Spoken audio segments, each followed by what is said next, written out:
صدقہ فطر کی کیا مقدار ہے مفتی صاحب؟ اور صدقہ فطر کا کوئی کچھ ریٹ بتاتا ہے، کوئی کچھ، تو آپ ذرا اس پر وضاحت فرما دیں۔ ریٹ کے حوالے سے دیکھیں، چکی کا جو آٹا ہے ہمارے دارالتحفیظ سنت سے 340 روپے کا اعلان ہوا ہے، صدقہ فطر 340 روپے، یہ چکی کے آٹے کے اعتبار سے۔ اب چکی کا آٹا ہمارے کراچی کی اگر بات کریں تو 155 پہ بھی مل رہا ہے، 160 پہ بھی مل رہا ہے، اور کئی اس پر 165 اور اوپر بھی ہے۔ تو اس اعتبار سے یہ ایک اعلان 340 کا کیا ہے تاکہ تمام کہیں اس میں ادائیگی ہو جائے، اور ایک اچھے آٹے کی جو قیمت ہے اس کو سامنے رکھ کر یہ اعلان کیا گیا ہے۔ اب اگر کوئی شخص بالفرض یہ کہتا ہے کہ نہیں میں تو ہمارے جہاں 150 روپے کا ملتا ہے تو میں 300 ہی ادا کروں گا، ٹھیک ہے، کئی علماء کرام مفتین کرام نے یہ بھی اعلان کیا کہ آپ 300 ہے یا 320 ہے تو صدقہ فطر تو اس میں ادا ہو جائے گا، لیکن یہ وہ مقدار ہے کہ جس میں کہ بہت کم پیسے جاتے ہیں، ورنہ آپ کشمش میں جائیں، کھجوروں میں جائیں، جو میں جائیں تو عبدالحبیب بھائی سے پوچھتے ہیں نا کہ کس سے فطرہ دیں اور کیسے، مطلب کیا اس میں کریں زیادہ سے زیادہ اور کہاں دیں، یہ بھی بتائیے۔ دیکھیں، پہلے تو یہ مفتی صاحب کا میں شکریہ ادا کروں گا کہ کنفیوژن آپ نے ختم کر دی، کیونکہ یہ میسیجز چل رہے تھے کہ جناب دعوت اسلامی والوں کا جو فطرے کی رقم ہے وہ زیادہ ہے اور دیگر علماء اہل سنت کی جو رقم آئی ہے وہ کم ہے۔ تو مفتی صاحب نے بتا دیا کہ 300 روپے سے بھی اگر کوئی فطرہ دے گا تو فطرہ ادا ہو جائے گا، لیکن یہ محتاط ایک فگر کیا گیا کیونکہ کئی علاقوں میں آٹے کی قیمت زیادہ ہے، اور ویسے جو ہم گھر میں آٹا کھاتے ہیں ظاہر ہے اگر آٹے سے بھی دینا ہے، گندم سے بھی دینا ہے تو اچھے آٹے کی ہی قیمت سے بتا جو کھاتا ہے بندہ دیا جائے تو 340 میں سب کا پراپر طریقے سے ادا ہو جائے گا۔ اب رہی بات کون سا دینا چاہیے، دیکھیں ایک بات ہمیں سمجھنی ہوگی، ہم تو بچپن سے ہی گندم کا جو ہے وہ فطرہ دیتے رہے، سنتے رہے،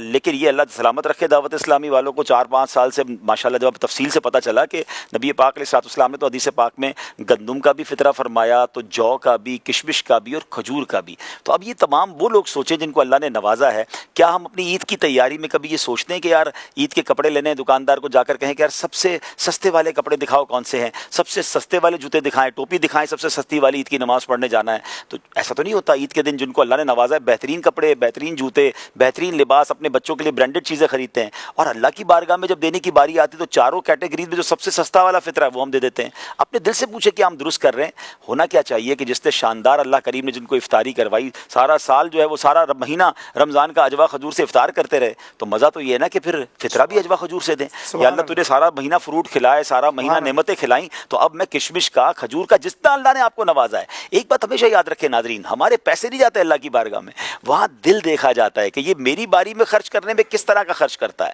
ہم اپنے لیے خریدتے ہیں تو بہترین، اللہ کی راہ میں نارملی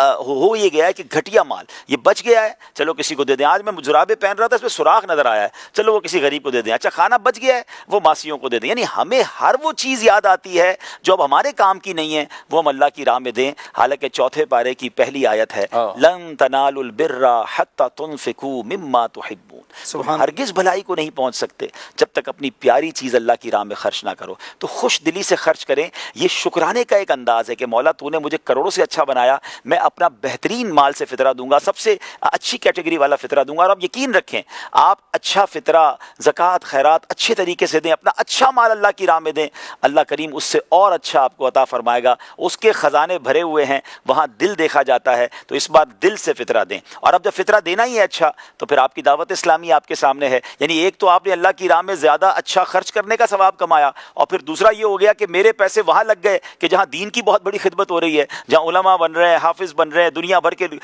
غیر مسلموں کو مسلمان کیا جا رہا ہے، اسلام کی دعوت پہنچائی جا رہی ہے۔ تو سبحان اللہ، یہ تو نور ڈلا نور ہو گیا نا۔ تو آگے بڑھیے، اپنی دعوت اسلامی کو فطرہ دیجیے۔ مفتیان کرام یہ بھی ہمیں سمجھاتے ہیں کہ فطرے کے لیے عید کی نماز کا انتظار بھی کرنا ضروری نہیں ہے، آپ رمضان میں بھی فطرہ دے سکتے ہیں۔ تو نیک کام میں دیر نہیں کرنی چاہیے، آج سے اپنے بچوں کا سب کا فطرہ ادا کر دیں اور بہترین فطرہ ادا کریں۔